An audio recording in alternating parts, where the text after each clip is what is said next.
அனைவருக்கும் வணக்கம். மகாலய பட்சம் ஆரம்பிச்செடுத்து புரட்டாசி மாதம் ஆரம்பிச்சாச்சு, இன்னும் நீங்கள் எந்த பதிவும் கொடுக்கலையே அப்படின்னு எனக்கு தெரிஞ்சவாள்லாம் ஃபோன் பண்ணியே கேட்டுட்டா. ஆக்சுவலாக முன்னாலாம் உடம்பு சரியில்லை, அதனால கொஞ்சம் தள்ளி போயிடுத்து.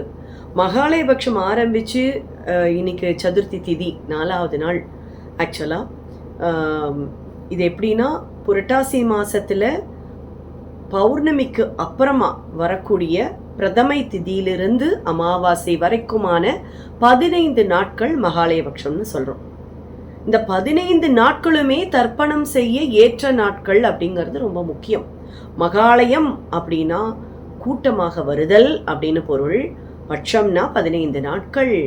மேல் லோகத்திலிருந்து நம்மளுடைய முன்னோர்கள் கூட்டமாக, நம்மளுடைய பெரியோர்கள் எல்லாருமே ஒன்று சேர்ந்து, நம்மளுடைய குடும்பத்தார்கள் அனைவரும், இறந்து போன அனைவரும் ஒன்று சேர்ந்து நம்மளை பார்க்கறதுக்காக விசிட் பண்ணுறா. இங்கே வந்து நம்மளுடைய குழந்தைகள் பேத்திகள் எல்லாம் நன்னா இருக்காளா அப்படின்னு பார்த்துட்டு அவளுக்கு வேண்டியவற்றை செய்து அவர்களுக்கு உண்டான ஆசிர்வாதங்களை வழங்கி செல்லக்கூடிய ஒரு காலகட்டம் தான். ரொம்ப அருமையான விஷயம். பித்ருதோஷம் இருக்கிறவா நம்மளுக்கு வாழ்க்கையில் முன்னேறணும், ஆனால் பல தடங்கல்கள் வந்துட்டே இருக்குது, தொடர்ந்து சறுக்கிண்டே இருக்கும், வாழ்க்கையில் முன்னேற்றமே இல்லைன்னு சொல்கிறவா எல்லாருமே முதல்ல ஜாதகத்தை எடுத்து என்ன பண்ணுறதுன்னு பார்ப்பா. முதல்ல நான் சொல்கிறது, உங்களுடைய பித்ருக்களுக்கு உண்டான தர்ப்பணத்தை நீங்கள் வருஷம் கரெக்டாக பண்ணினாலே போதும். உங்களுடைய குலதெய்வ கோயிலுக்கு கரெக்டான நேர்த்தி கடன்களை செய்தாலே போதும். நீங்கள் பண்ணுற கடவுளுக்கு ஏதாவது வேண்டுதல் வச்சு அதை மறக்காமல் பண்ணினாலே போதும். செய்கிற நல்ல காரியங்களை மற்றவங்களுக்கு தீமை இல்லாமல் அந்த காரியத்தை நல்ல விதமாக முடித்தாலே போதும். நம்மளுடைய வாழ்க்கையில் இருக்கிற அத்தனை தடங்கல்களும் உடைபட்டு மேற்படி நம்ம என்னெல்லாம் பண்ணணுங்கிறது நம்மளுக்கே வழிவகுத்து கொடுத்துருவா. அதுலேயும் நம்மளுடைய குரு, என்னோட குரு அப்படின்னு சொல்லுவேன். ஏன்னா எப்போவுமே அதில் ஒரு பொசசிவ்னஸ் உண்டு, பாபா அப்படின்னு சொன்னான். சரி, நம்ம மகாலய பட்சத்துக்கு வருவோம். இந்த மகாலய பட்சத்தில் என்னெல்லாம் பண்ணணும், என்னெல்லாம் பண்ணக்கூடாது, பண்ணினா என்னென்ன பலன்கள் அப்படிங்கிற எல்லா விஷயத்தையும் நம்ம இதில் பார்க்க போகிறோம். அதே மாதிரி முக்கியமாக இந்த எனக்கு அவளோட திதியே தெரியாது, என்னோட பெரியவா இறந்து போயிட்டா, ஆனால் அவளோட திதியே தெரியாது, எப்போ நான் தர்ப்பணம் பண்ணுறது இந்த 15 நாளில் அப்படின்னு கேட்குறவா இருப்பா. இல்லை, இந்த 15 நாளில் எந்த திதி ரொம்ப சிறந்ததுன்னு சொல்லுங்க அப்படின்னு சொல்கிறவா இருப்பா. அது எல்லாத்தையும் நம்ம இதில் பார்க்க போகிறோம். இப்போ நிகழ்ச்சிக்கு போகலாம். அதுக்கு முன்னாடி நம்மளுடைய ஓம்கார் ஜோதி சேனலை இது வரைக்கும் சப்ஸ்கிரைப் பண்ணலைன்னா கண்டிப்பாக சப்ஸ்கிரைப் பண்ணுங்கோ, மற்றவர்களுக்கும் ஷேர் பண்ணுங்கோ. நமக்கு தெரிஞ்ச விஷயம் 4 பேருக்கு தெரிஞ்சதுன்னா இன்னும் நல்லது தானே, சந்தோஷம் தானே. அவளுக்கு நல்லது நடந்ததுன்னா நம்மளுடைய குழந்தைகளுக்கும் நல்லது நடக்கணும் இல்லையா? எப்போவுமே அப்படி தானே விஷயம். ஸோ அதனால் கண்டிப்பாக அதையும் பண்ணி வச்சுங்கோ. இப்போது மகாலய பட்சம், இப்போ ஆடி அமாவாசை இருக்குது, தை அமாவாசை இருக்குது. அதை விட விசேஷம் இந்த மகாலய அமாவாசைன்னு சொல்லுவாள். ஸோ ஒவ்வொரு திதிக்கும் உண்டான பலன்கள், அந்த திதியில் நம்ம தர்ப்பணம் பண்ணினா என்னென்ன பலன்கள் அப்படிங்கிறதையும் பார்க்கலாம். என்னெல்லாம் பண்ணணும் இந்த மகாலய பட்சத்தில் அப்படிங்கிறத நான் சொல்லிடுறேன். முன்னோர்கள் எல்லாரும் வந்து பார்க்கக்கூடிய இந்த 15 நாட்களும் நம்மளுக்கு ரொம்ப ரொம்ப விசேஷமான நாட்கள்னு நான் சொல்லுவேன். ஏன்னா இந்த 15 நாட்களில் நம்ம பண்ணக்கூடிய விஷயங்கள் எல்லாம் நம்மளுக்கு பல மடங்கு நன்மையை கொண்டு வந்து சேர்க்குங்கிறது தான் உண்மை. அதே மாதிரி ஒவ்வொரு மாதமும் வரக்கூடிய அமாவாசை அன்னைக்கு நம்ம தர்ப்பணம் பண்ணுவோம். அதே மாதிரி பெரியோர்கள் போன அந்த திதியில் பண்ணக்கூடிய சிரார்த்தமும் பண்ணுவோம்.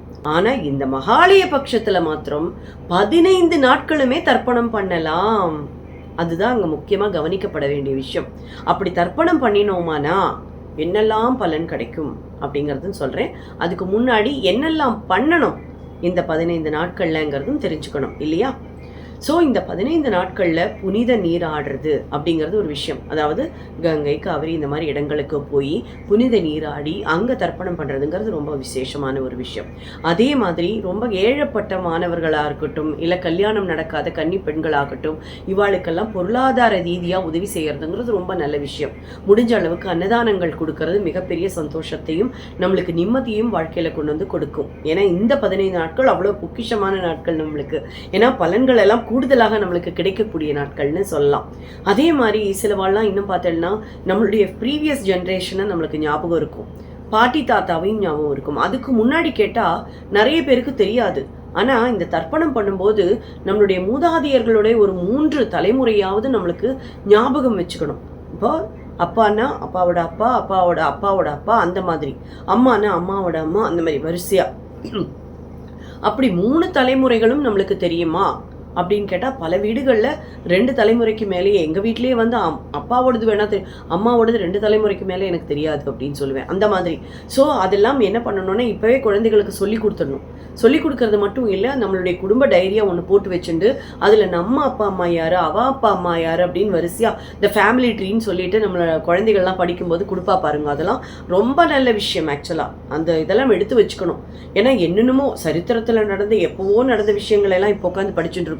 ஆனால் நம்மளுடைய ஃபேமிலியை இன்னைக்கு நம்ம இங்கே இருக்கோம்னா நம்மளுக்கு மூதாதையர்கள் எங்கெல்லாம் இருந்தாங்கிறது கண்டிப்பாக வேணும் இல்லையா? ஸோ அதெல்லாம் எழுதி வச்சுக்கிறது ரொம்ப ரொம்ப விசேஷமான விஷயம். கண்டிப்பாக மறக்காமல் உங்களுடைய குழந்தைகளுக்கும் அதை சொல்லிக் கொடுங்க. ஏன்னா அவளுக்கும் அதனுடைய இம்பார்ட்டன்ஸ் தெரிஞ்சாதான் நம்மளுடைய தலைமுறை மட்டும் இல்லாமல் வரக்கூடிய தலைமுறைகள் எல்லாமே நல்ல சுபிக்ஷமாக வாழ்வாங்கிறது ரொம்ப முக்கியமான விதி. அதை ஞாபகம் வச்சு பண்ணுங்க. அடுத்ததாக இறந்து போகும்போது கண்டிப்பாக நோட் பண்ணி வைங்க எந்த திதியிலன்னு சொல்லிட்டு. பிறந்த நாள் எந்த நட்சத்திரம்னு சொல்கிற மாதிரி இறந்து போகும்போது திதியை நோட் பண்ணி வைக்கணும். அதில் சுக்லபக்ஷமா இல்லை வந்து கிருஷ்ணபக்ஷமாங்கிறதும் நோட் பண்ணி வைக்கணும். இந்த மாதிரி விஷயங்கள் சின்ன சின்ன விஷயங்கள் தான். ஆனால் கொஞ்ச நாளைக்கு அப்புறம் அது நம்ம மறந்துடுவோம். அப்போ தேடி பிடிச்சிட்டு இருக்கணும் எப்போ என்ன ஏதுன்னு சொல்லிட்டு. ஸோ அதெல்லாம் குறித்து வச்சுட்டோமானா ஈஸியாக இருக்கும். எந்தெந்த மாதத்தில் எப்பப்போ வருது அப்படிங்கிறத பார்த்துட்டு நம்ம பண்ணினாலே போகிறோம். அதையும் முடியுமானா பண்ணுங்க. அது முடியாதவா கண்டிப்பாக இந்த மகாலய பட்சத்தை மறக்காம பண்ணுங்க.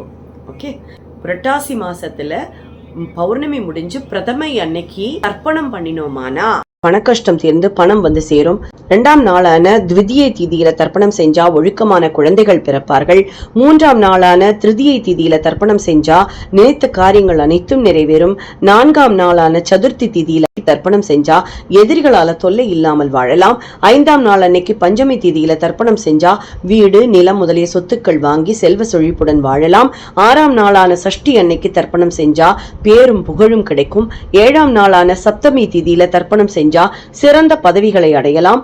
8ஆம் நாள் அன்னைக்கு அஷ்டமி திதியில தர்ப்பணம் செஞ்சா அறிவாற்றல் பெருகும். 9ஆம் நாளான நவமி திதியில தர்ப்பணம் செஞ்சா திருமண தடை நீங்கும், சிறந்த வாழ்க்கை துணை அமைவார்கள். 10ஆம் நாள் அன்னைக்கு தசமி திதியில தர்ப்பணம் செஞ்சா நீண்ட நாட்களாக இருந்து வந்த ஆசைகள் அனைத்தும் நிறைவேறும். 11ஆம் நாளான ஏகாதசி திதியில தர்ப்பணம் செஞ்சா படிப்பு விளையாட்டு கலைத்துறையில முன்னேற்றம் மட்டும் இல்லாம அதுல பெரிய அளவுல சாதிக்க முடியும். 12ஆம் நாளான துவாதசி திதியில தர்ப்பணம் செஞ்சா தங்க நகை சேர்த்தல் விலை உயர்ந்த ஆடை ஆபரண சேர்க்கை எல்லாம் நடக்கும். 13ஆம் நாளான திரையோதசி திதியில தர்ப்பணம் செஞ்சா பசுக்கள் விவசாய அபிவிருத்தி தீர்க்க ஆயுள் ஆரோக்கியம் நல்ல தொழில் போன்றவை சிறப்பாக இருக்கும்.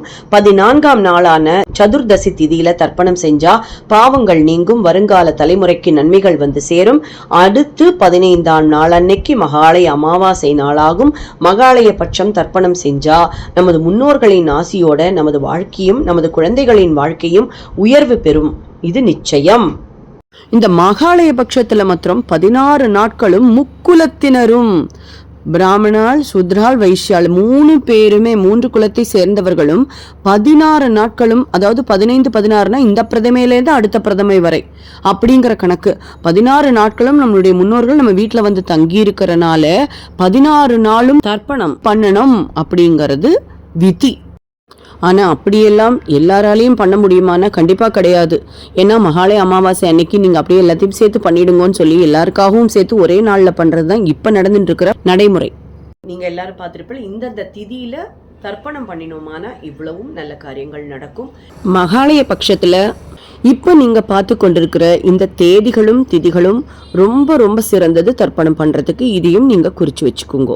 அடுத்ததாக என்னென்ன செய்யக்கூடாது இந்த மகாலய பட்சத்தில் அப்படின்னா, வெளியில சாப்பிடவே கூடாது.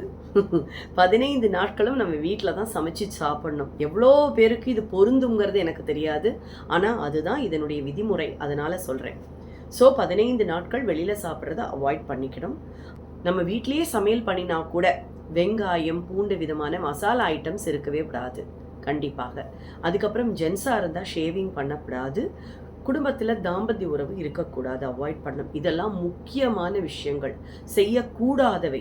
இன்னொரு முக்கியமான விஷயம், அதாவது பித்ருக்களுக்குண்டான ஒரு மந்திரம் இருக்கு. 15 நாள் தர்ப்பணம் எல்லாம் என்னால பண்ணவே முடியாது. அது இப்ப இருக்கிற காலகட்டத்துல 15 நாட்களும் தர்ப்பணம் பண்றதுன்னா சாதாரணப்பட்ட விஷயமா இல்லையா? ஒரு நாள் பண்றதே நம்ம மறந்து போயிடுறோம். கண்டினியூஸா 15 நாட்கள் சான்ஸே இல்லாது. அப்ப அதனால அட்லீஸ்ட் இந்த ஒரு நாள் பண்றது நான் பண்ணிடுறேன். மற்ற நாள் நான் என்ன பண்ணலாம் அப்படின்னா அதற்குண்டான ஒரு மந்திரம் இருக்கு. அந்த மந்திரத்தை கண்டிப்பாக 15 நாட்களும் அட்லீஸ்ட் இன்னைக்கு சதுர்த்தியிலேருந்து ஆரம்பிச்சிடுங்களேன், நல்லது தானே. எதையுமே சதுர்த்தியில ஆரம்பிச்சோன்னா வெற்றி நிச்சயம்ங்கிறா. நான் இப்ப சொல்றேன் அப்படின்னா இது வரைக்கும் நீங்க என்னெல்லாம் பண்ணணும் பண்ணப்படாதுன்னு தெரிஞ்சுண்டு இதை பண்றதுனால என்ன பலன்கள்னு தெரிஞ்சுண்டு இதை பண்ண முடியல 15 நாள் என்னப்பா பண்றதுன்னு கேட்கறவாளுக்கு தான் இப்ப இந்த மந்திரம்.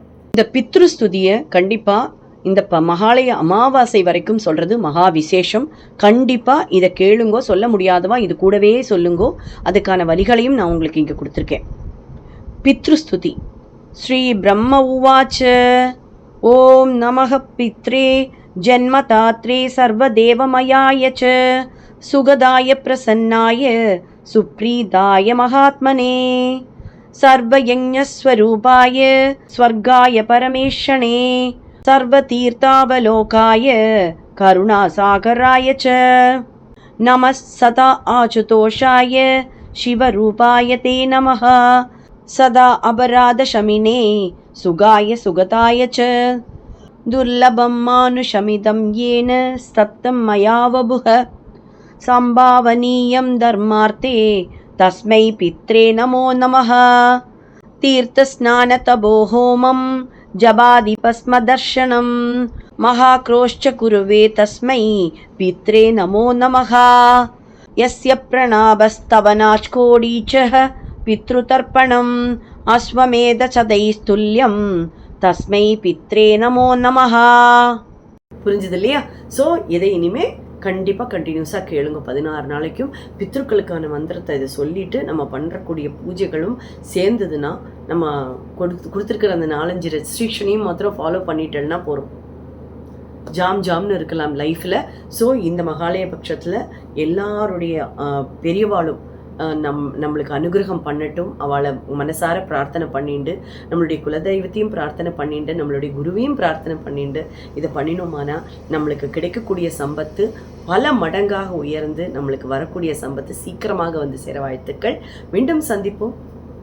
வணக்கம்.